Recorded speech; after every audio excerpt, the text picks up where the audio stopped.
I'm a hedge fund guy, or I'm a private individual. I've got $1 billion. I've got $10 billion. I've had it in U.S. dollars. I need safe haven. Where do I go? Gold, and this thing, Bitcoin. That works as a safe haven as well. Do you think they're shutting down the offshore tax havens like Switzerland and Mauritius and Panama to push more money into the dollar to prop up?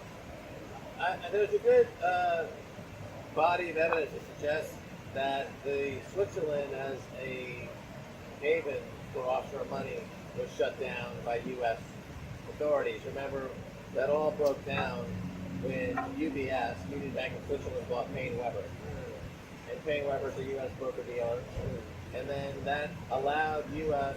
SEC and other regulators to get into the Swiss banking system. And then that whole system collapsed. And all that offshore money, where did it go? Most of it went to the U.S. The U.S. is now the biggest. Into the equity stuff. Yes. And well, the greatest way to hide money is to open a company in Delaware. The Delaware Corporation is a somewhat anonymous block, of directors that are unknown, etc. And this is what happened. This is where all that offshore, kind of went back to onshore, but it's not. It's evading global tax. So people are trying to figure out how much money is offshore, and some people have suggested it's over 70 trillion, and that a lot of that money is going to be pushed into the crypto space if the equities returns don't keep up. The amount of offshore money that's not accounted for, the highest number I've seen is $20 trillion. So we've seen Panorama in the UK did a documentary on this. You have the Dutch news organization VPRO. They do excellent documentaries, excellent work. They did an investigation into this. They came up with $20 trillion. So, which is a large number. And this will, if shaken out, seek areas that they can maintain sovereignty, they can maintain control. So crypto, Bitcoin would be a destination for that. These family offices are hotbeds of this type of engineering, financial engineering for minimization of taxes. And they have now, in the last year or so, been exposed to Bitcoin in a big way, so they're aware of it, and it's on their radar, and they know how to go in that direction if they want to, if they need to. What do you think the U.S. government response is to that? Seeing that the FBI has been pressuring Twitter and Facebook and Google to basically shut off ads unless they're approved by the SEC, even though the SEC doesn't have a regulatory framework there, they want them to be registered, and there seems to be trying to get a handle on this. They squeeze it, and it just squeezes out of their hand, no matter what they've been doing in terms of crypto regulations for the past few years. Well, the crypto industry has not acted well, first of all, because it generated an enormous amount of scams in the last 2 years, which is predictable. It always happens when markets like this get overheated. And now you've got the full force of all the regulators and all the various policing agencies coming in and trying to scrutinize what's going on. And this is a battle that is unavoidable. And we would never, I don't think anyone who's in the crypto space would ever think that this was not going to be a confrontation that was going to be had at some point. So now we're at that point. And so you're asking me if they'll be successful in their efforts? I think that they are going to find ultimately that they will fail ultimately. But they're going to try really hard. But I think that they will fail. So I've seen like Britain, like the House of Lords, the head of the AI Commission is like going to Mauritius and these countries, and they're setting up some international blockchain regulatory framework, and they already have 35 countries signed on, something like Singapore. Do you think the UK and these other countries are sort of trying to break out of the US empire and go their own way, or the US is trying to reestablish dominance, or like? The UK is actually the last place in the world you'd expect that you will find responsible banking and responsible government. And they are very much the go-to place for all major banking frauds. Every major scandal of the past 20 years, whether it's AIG, Lehman Brothers, Bernie Madoff, the London Whale, you go right down the list, it all goes through London. London is where all major banks and countries go to outsource their financial fraud. And this will continue going forward. London, the Bank of England, and the City of London, and the FSA, or the FCA, are no friends of crypto. They never will be friends. When Coinbase says now they're working with Barclays Bank, Barclays Bank for years just shut down all crypto accounts without any questions, without any warning. They just terminated accounts and acted completely irresponsibly. So Barclays Bank is a rogue institution, and CoinDesk, I predict that Barclays will turn out to be a poison, chalice from that CoinDesk was drinking from. Do you think Russia or these other countries are going to start promoting blockchain if it gives them any advantages over the U.S. and undermines the U.S. hegemony with the system? Absolutely. So you have the SWIFT system to move money around globally. Grab them by the balls. Right? And, they use SWIFT to impose sanctions on countries like Iran was cut off from SWIFT, and Russia has been threatened to be cut off from SWIFT. They're dying to get out of that SWIFT framework. And so blockchain and Bitcoin gives them a way out. And they are aggressively pursuing this. And Russia really is got the technology, they've got the desire, the motivation to completely exempt themselves to get out of the SWIFT system and the global money market that's totally dominated by the US dollar and Wall Street and the City of London. So yes, and I think Russia is probably in the lead on this. Putin just won another 6 years. He's got huge popularity. He's got 75% of the vote. He can now, I think, put into place. They've been buying gold very aggressively in Russia. They are one of the biggest gold holders in the world now. They're looking ahead to a world where the U.S. dollar comes under enormous pressure, loses its place as world reserve currency, and you're going to see those countries with gold are going to be well positioned. So Russia, China, have also been buying gold, and I think Bitcoin plays into that. It will become increasingly more of a factor in that. Do you see political instability in the United States? So I moved to China a few years ago, and they have an 85% support rate for the government. Not everyone likes them, but they mostly, as long as their standard of living is increasing and everything's going up, they're pretty much happy. And in the United States, the people's standard of living seems to decline. So you have a rise of populism and Trump coming into power, and Putin has although he's attacked by the Western media, he has an extremely high approval rating in Russia. And so do you think the U.S. will come under domestic instability as the U.S. dollar declines and the hegemony breaks apart? Well, you mentioned three countries there, U.S., China, Russia. They have unique attributes. But talk about the U.S. first. So you go to San Francisco, you'll see billionaires and on the street. Hobos shitting on the street. Right. You're dodging. Shit. And the wealth and income gap in the U.S. is increasing at a dangerous rate. So this is usually a good fertile ground for social unrest. And the life expectancy in the U.S. is dropping. Right? Infant mortality rising. That's an indication the empire is about to Right. float. And educational standards sinking. So the quality of life in the U.S.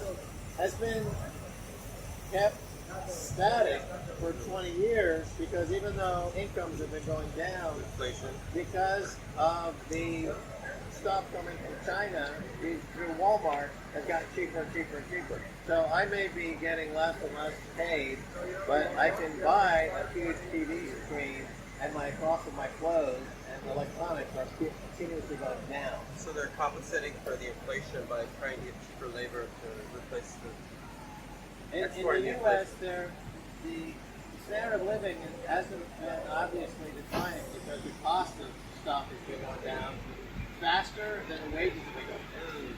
So when that reverses, when the rates start going up, when inflation starts to kick in, and now gas is at $7 or $8 a gallon, and stuff starts to cost more than it has been, then you'll see enormous social dislocation.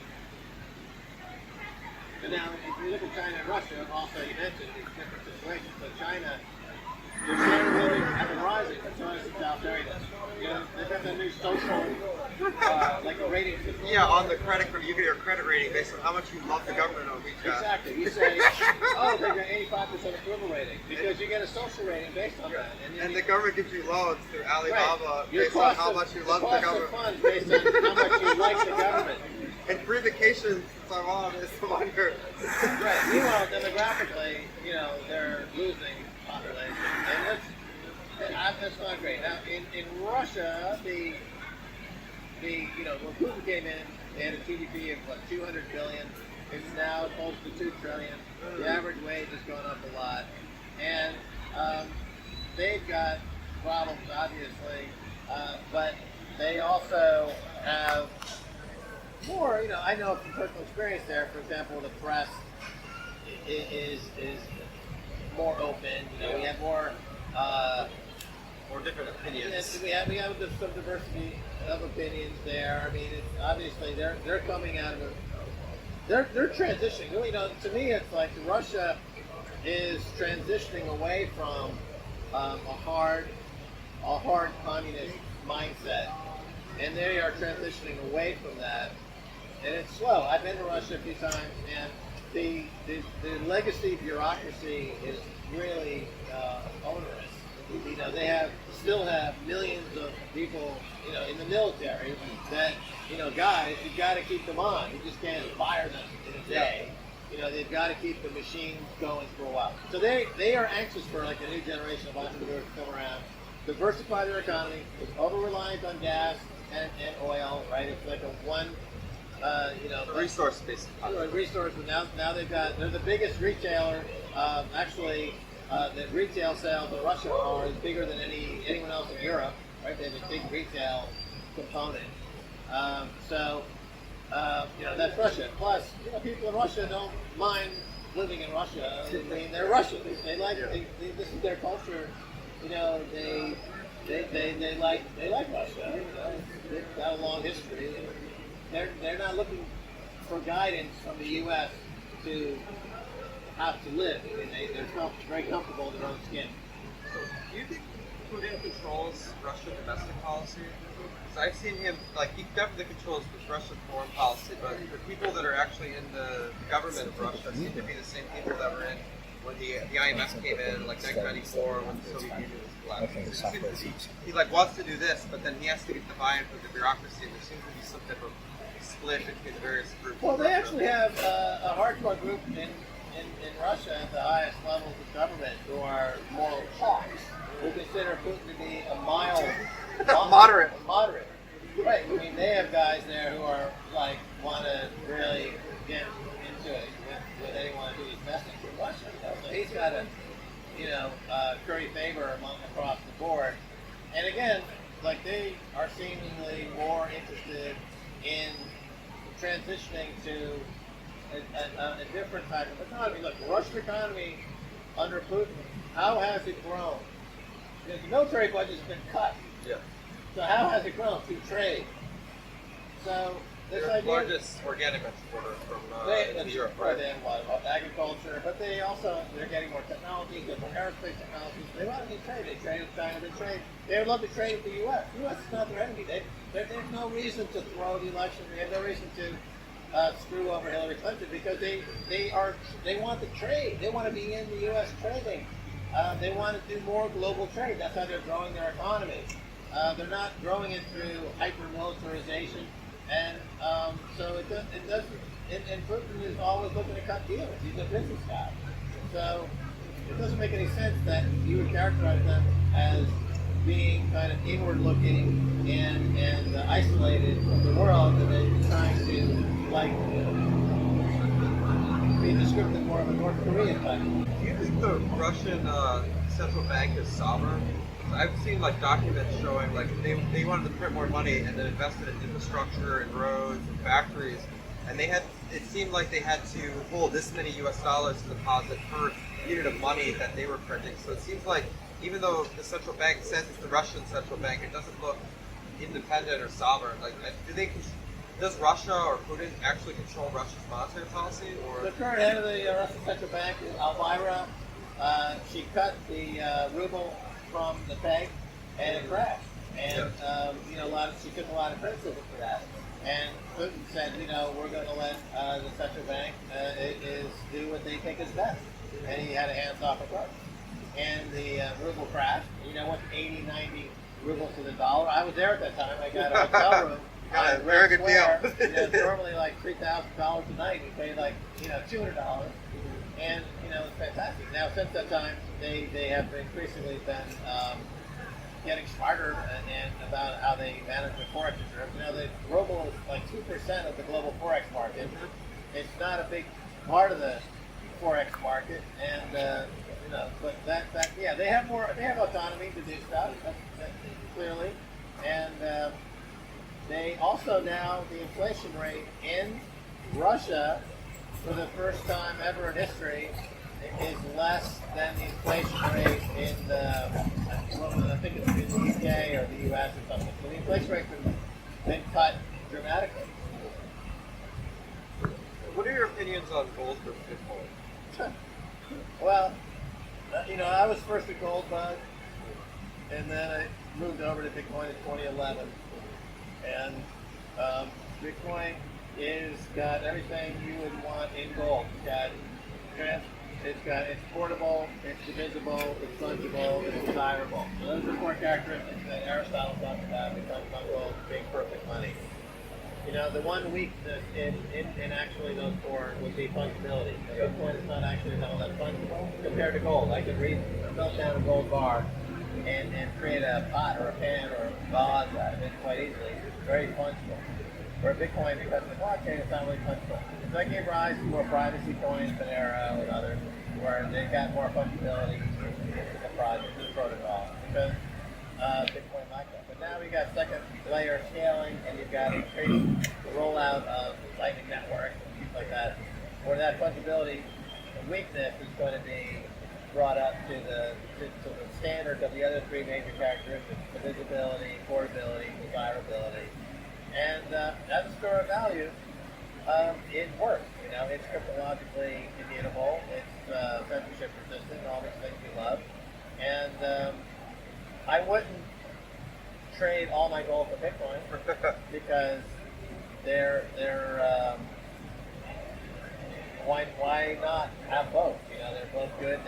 They have qualities that are good for both of these. I love silver, gold, and Bitcoin, and but I consider them to be equal in many ways. When I started crypto, there was just Bitcoin, and then Bitcoin was the whole crypto market for the first 8 years. Yeah. And now Bitcoin is sort of just one of thousands of coins, and then Bitcoin dropped to 50% of the market cap.